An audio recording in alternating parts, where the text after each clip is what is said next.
Une couleur pour marquer sa différence. Ce passeport n'est pas bordeaux comme pour n'importe quel citoyen, mais bleu, réservé aux plus hautes fonctions de l'État. À quoi sert le passeport diplomatique? C'est un symbole de pouvoir qui a surgi dans l'affaire Benalla. Loin des polémiques, le passeport diplomatique est d'abord un outil de travail. Jean-Yves Lecomte est sénateur. Une fois par semaine, il part en mission à l'étranger. Toujours avec son précieux document. Celui-là, je l'ai depuis décembre 2017. Comme visa, j'ai la Mauritanie, la Guinée, l'Éthiopie, le Cambodge, le Mali. Le passeport diplomatique lui fait gagner du temps. Très utile quand il faut partir en urgence, là où des Français sont en danger notamment.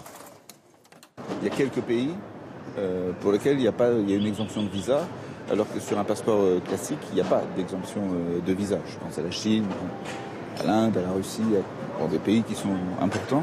Cette pièce d'identité ne dispense pas de contrôle de sécurité, mais elle offre l'accès au guichet prioritaire, un coupe-fil, au poste frontière. Voici ceux qui peuvent en bénéficier. Président de la République, ministres, diplomates des ambassades et leurs conjoints, ainsi que les conseillers ministériels et même les anciens présidents.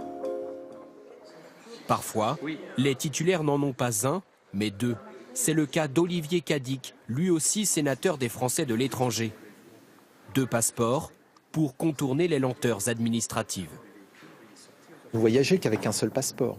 Mais si, lorsque vous faites la demande d'un visa, donc le passeport va être retenu par l'ambassade le temps qu'ils vous fournissent le visa, il faut que vous puissiez continuer à voyager. Donc vous avez besoin de ce 2e passeport. Ces doublons évitent aussi les blocages diplomatiques. Un tampon israélien est par exemple déconseillé pour entrer en Iran. Ce jour-là, le sénateur renouvelle l'un de ses passeports valide 1 ou 2 ans. Il doit remplir cette déclaration officielle. Je sous-signais, Olivier Cadic, sénateur, m'engage à restituer mon passeport diplomatique à l'issue de ma mission. Ce texte, Alexandre Benalla l'a forcément signé lui aussi. Pourtant, il aurait utilisé plus de 20 fois ses passeports diplomatiques après son licenciement.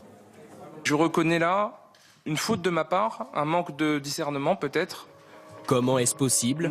Le ministère des Affaires étrangères l'a reconnu. Il n'y avait pas jusque-là de procédure pour les invalider. Alexandre Benalla n'est en tout cas pas le seul à garder ses documents après son départ du pouvoir. Cet ancien conseiller ministériel a toujours ses 2 passeports diplomatiques, expirés il y a 7 ans. Je les ai toujours effectivement parce que pour être très transparent, je crois qu'on ne me les a jamais réclamés et que je n'ai jamais pensé à les rendre. Je ne les aurais jamais utilisés à titre privé et c'est vrai que je le reconnais, je les ai gardés sans penser à mal, en souvenir.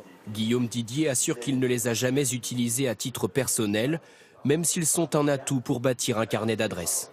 Lorsque vous sortez un passeport diplomatique ou lorsque vous arrivez avec une voiture avec un gyrophare et une plaque police, bien sûr que ça impressionne, donc ça a créé un rapport de force.